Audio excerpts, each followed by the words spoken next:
Cory Monteith, ABC's Neil Karlinski is in Vancouver with the latest. Good morning, Neil.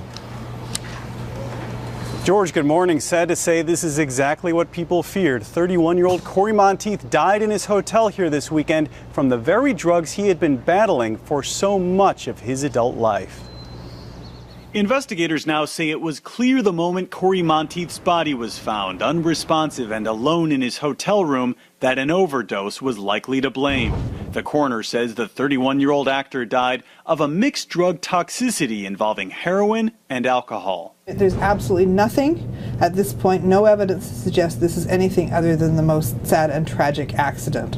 Police say he returned to his hotel room at 2:15 a.m. Saturday alone after a night hitting several Vancouver bars with friends. Similar outings were photographed and obtained by TMZ earlier in the week. There was 3 people that were with Mr. Monteith the night before he died. We've spoken with all 3 of them, and they were all very cooperative. Wheels go round and the teen idol with the big heart and golden voice seemed at times to be living a double life. There was the all-American good guy who dated his on-screen love, Lea Michele, and the gritty kid who started using drugs at 13, dropped out of school young, and sought help in rehab as recently as just a few months ago.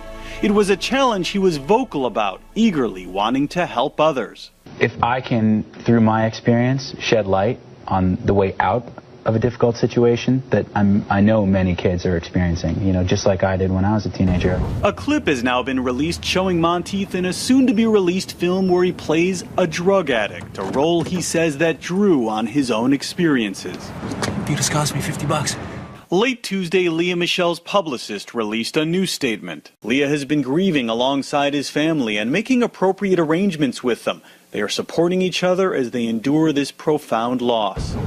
In the end, fame and good fortune couldn't fight back a lifetime of addiction. The 31-year-old, who appeared to have it all, died alone, far from Hollywood, near the streets of his childhood. He seemed to really be in a good place. He checked into rehab in April, he completed it, and so he seemed to be like he was back on track.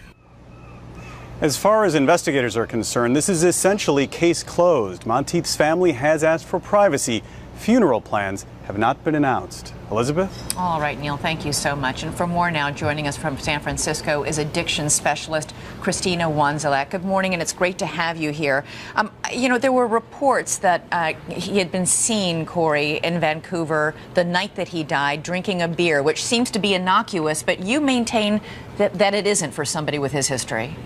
Absolutely. Anytime you have an addictive substance that interacts with an addictive biochemistry, you begin to create the addictive cycle in the biochemical reaction to it. And so when you have a person that's recovering from addiction, it is completely unsafe to engage in any sort of addictive substance. He didn't stand a chance. The beer actually was the pebble that created this massive avalanche. And doctors and experts often advise addicts to avoid going to places and being with people that they used to party with, because it can actually be a trigger, and it looks like it might have been in this case as well.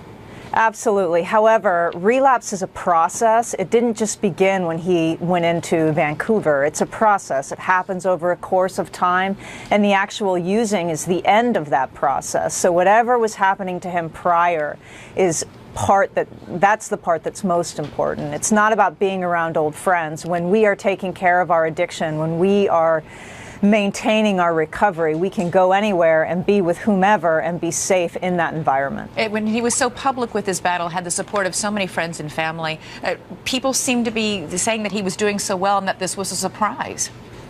Absolutely. We that are recovering from addiction can do really well in our lives. And, relapse doesn't have to be part of recovery, but if we're not maintaining it, it certainly can be. It's an ongoing process. All right. Thank you so much for joining us this morning with some great advice for people Thank you. who might be fighting the same battle.